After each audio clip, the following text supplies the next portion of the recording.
Seigneur, d'ouvrir ton cœur. Et que même s'il est possible, qu'il te rappelle même les vieux péchés, les péchés que tu as commis depuis longtemps, depuis des années.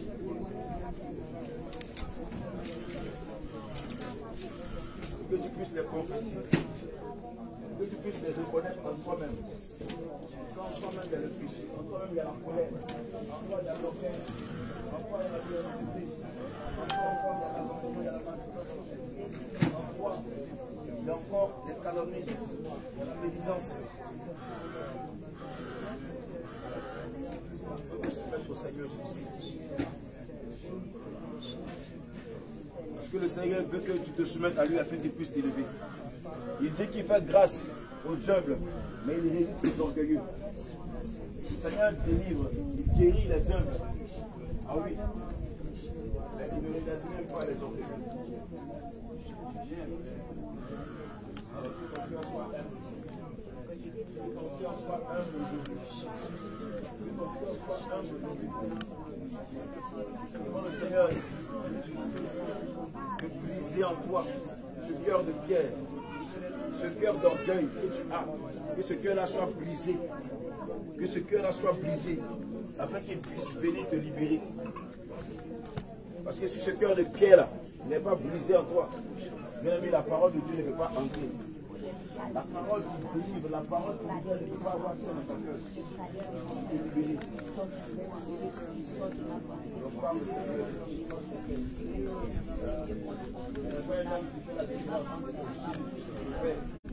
alors c'est lui qui sonde les cœurs et les reins. Que là vous regardez un homme, que là vous regardez le visage de quelqu'un bien aimé.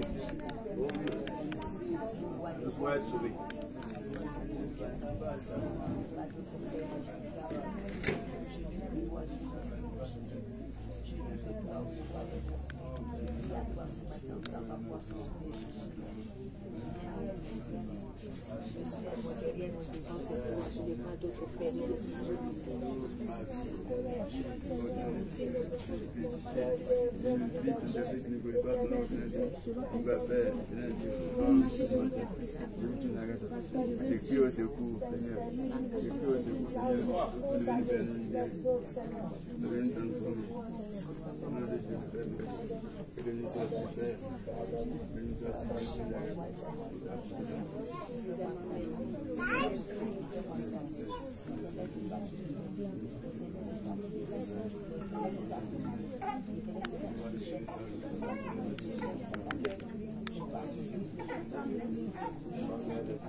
Que c'est toi le péché, Seigneur, parce que tu peux aussi la gloire de Seigneur.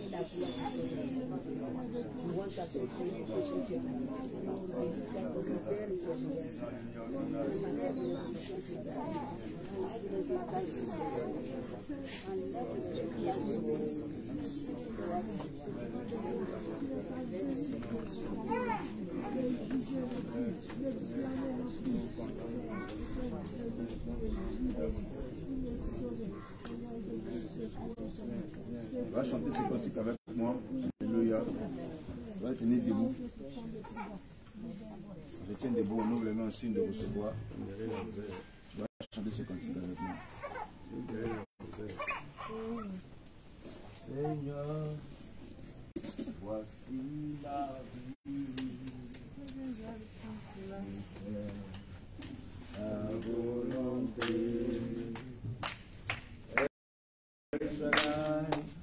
Voici la vie. La volonté.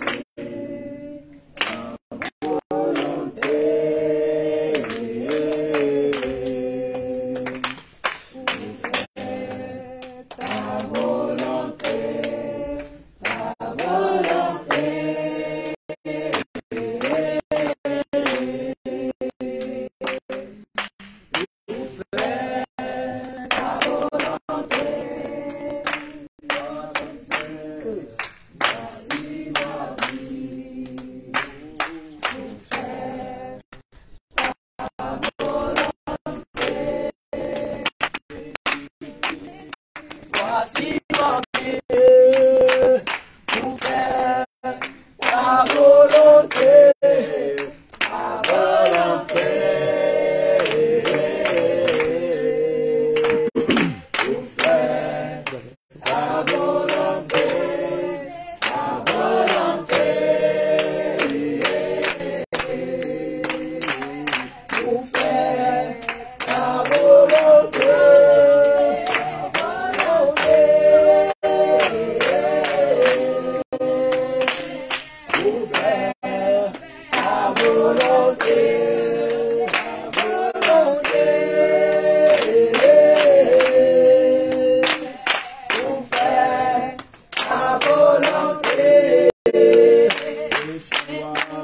Voici ma vie, pour faire ta volonté, Amashia.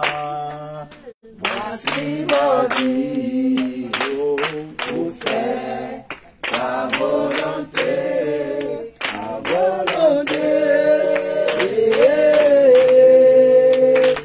Pour faire ta volonté.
Alléluia. Amen. Tu sais pourquoi est-ce qu'il est là? Parce qu'il faut savoir pourquoi est-ce que tu es ici. Alléluia. Parce qu'il y a des gens qui viennent ici, ils ne savent pas pourquoi est-ce qu'ils sont là. Alléluia. Ici, on ne marche pas dans la religiosité. Alléluia. Voilà. Ici, on ne marche pas dans la religiosité. Ça veut dire qu'on ne fait pas du suivisme. Ici, ce n'est pas un effet de mode. Alléluia. Parce qu'on dit, bon, comme on s'habille en robe, on va porter robe. Comme aussi on porte jupe, on va porter jupe. Comme ici, là, on s'habille en tunique, nous aussi on porte tunique. Comme les voiles, on va porter voile. Pourquoi suivre? Alléluia. Amen. Gloire à Jésus. Amen. Je vais répondre à cette question. Pourquoi est-ce que vous êtes ici? Alléluia. C'est pour être sauvé. Amen. C'est pour être sauvé. Une autre réponse. Alléluia. C'est pour la délivrance. Alléluia. Une autre. C'est pour voir le Seigneur Jésus réellement dans ma vie. C'est pour voir le Seigneur dans ta vie. Alléluia. Une autre réponse. Amen. Caméra, il faut bouger. Il faut pas rester là.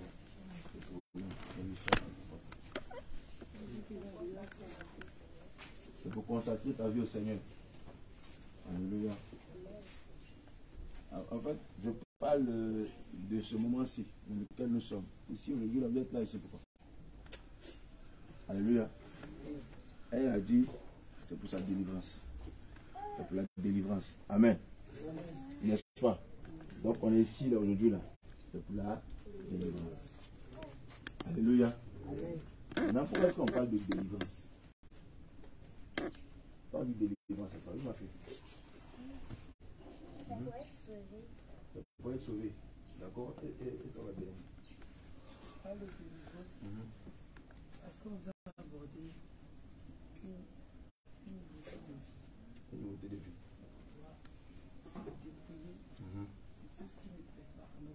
D'accord. Qui d'autre? Sorti d'un camp à un autre. Alléluia. Amen. Donc, on parle de délivrance lorsqu'on est tenu captif. Amen. On parle de délivrance lorsqu'on est tenu captif. Alléluia. Le Seigneur Jésus a envoyé, il a envoyé Moïse, son serviteur. Alléluia. Afin de libérer le peuple d'Israël. Mais le peuple d'Israël était tenu captif en Égypte. Alléluia. N'est-ce pas? Donc, ils ne pouvaient pas sortir. Ils n'étaient pas libres. Ils étaient... Quand on n'est pas libre, on est quoi? On est esclave. Alléluia. Est-ce qu'un esclave peut faire ce qu'il veut? Est-ce qu'un esclave peut se balader là où il veut?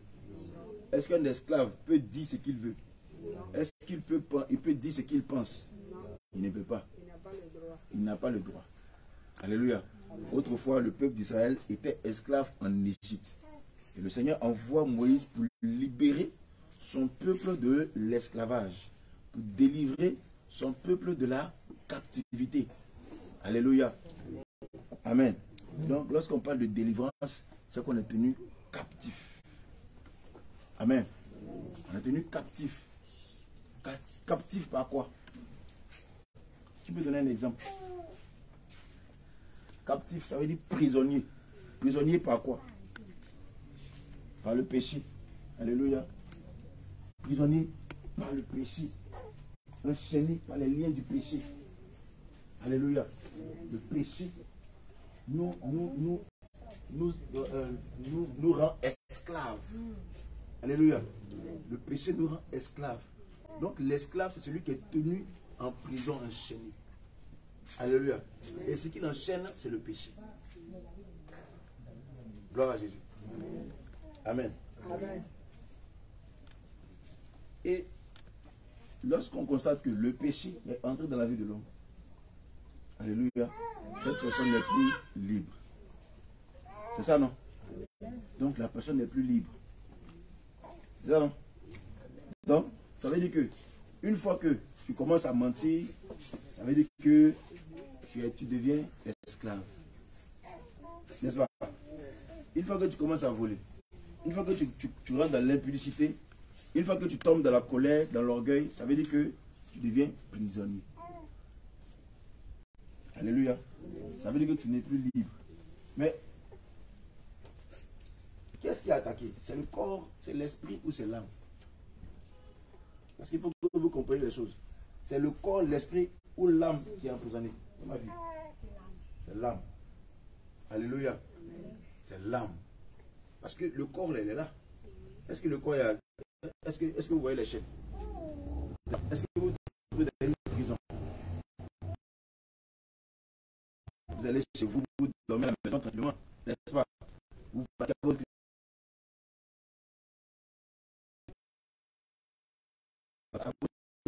occupation tranquillement, vous allez au travail, tout ça, vous parlez. Alléluia. Mais le côté spirituel, le qui est enchaîné, c'est l'âme. Alléluia. Voilà pourquoi est-ce que Ézéchiel 18, verset 4 dit quoi? On va lire ça rapidement. On va prendre Ézéchiel 18, verset 4. Ézéchiel 18, verset 4. Voici, toutes les Les âmes sont en moi. Oui. L'âme du Père comme l'âme du Fils comme l'âme du Père. L'une et l'autre sont en moi. L'âme qui pêche, c'est celle qui mourra. Alléluia. Écoutez bien, l'âme qui pêche, c'est celle qui mourra. Amen.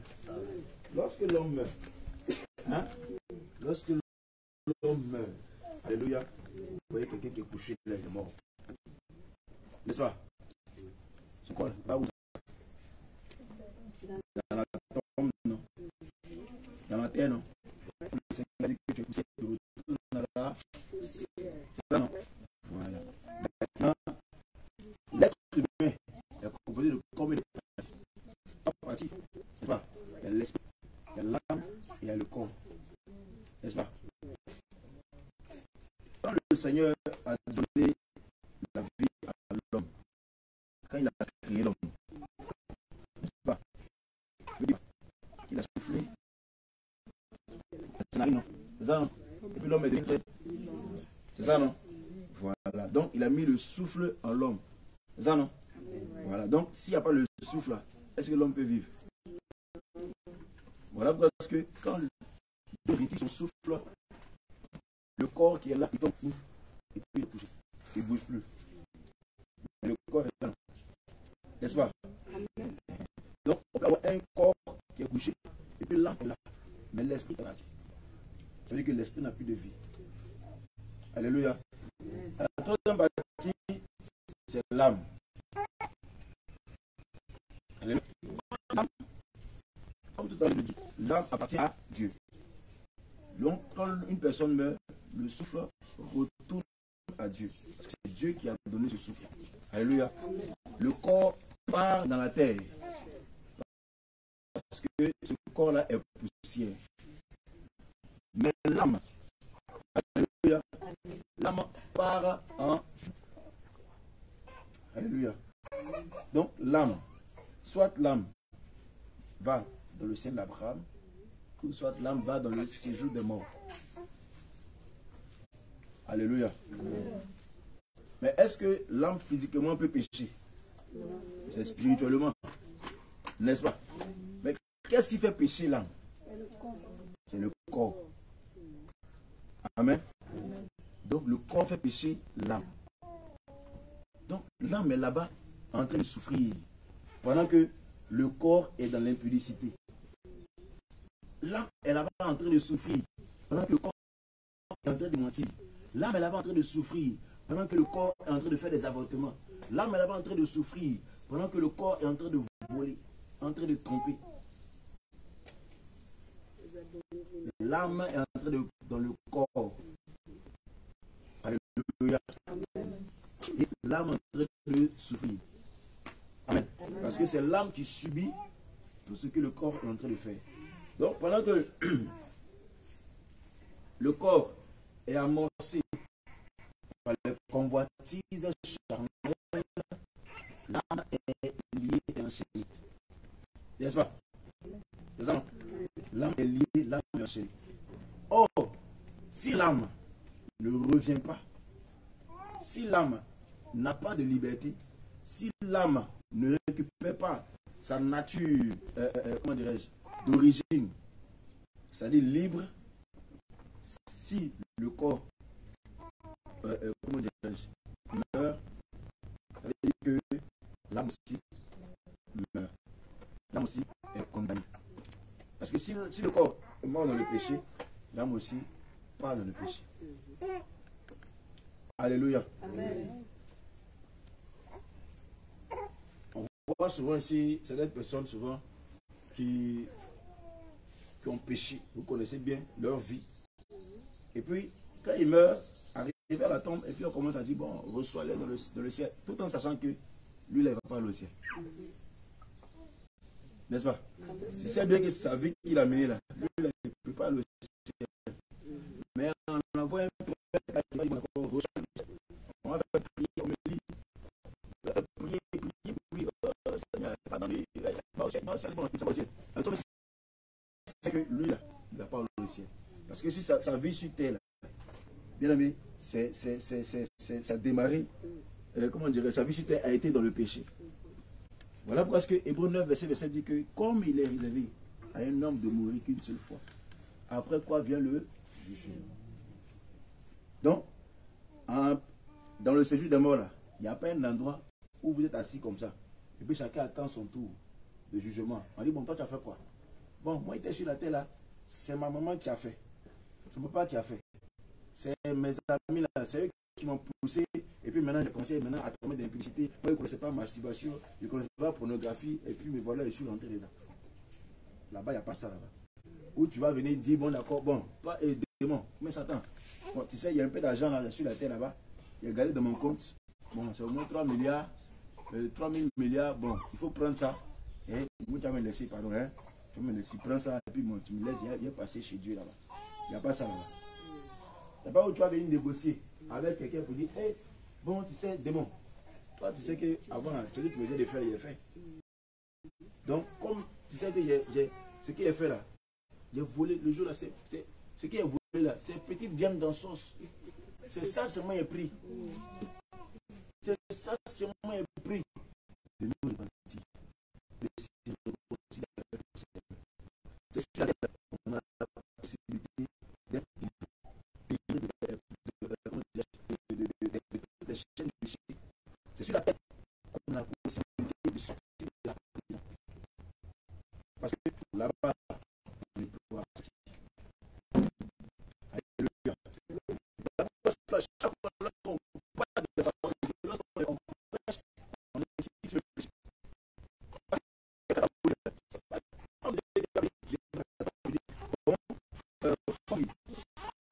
Elle a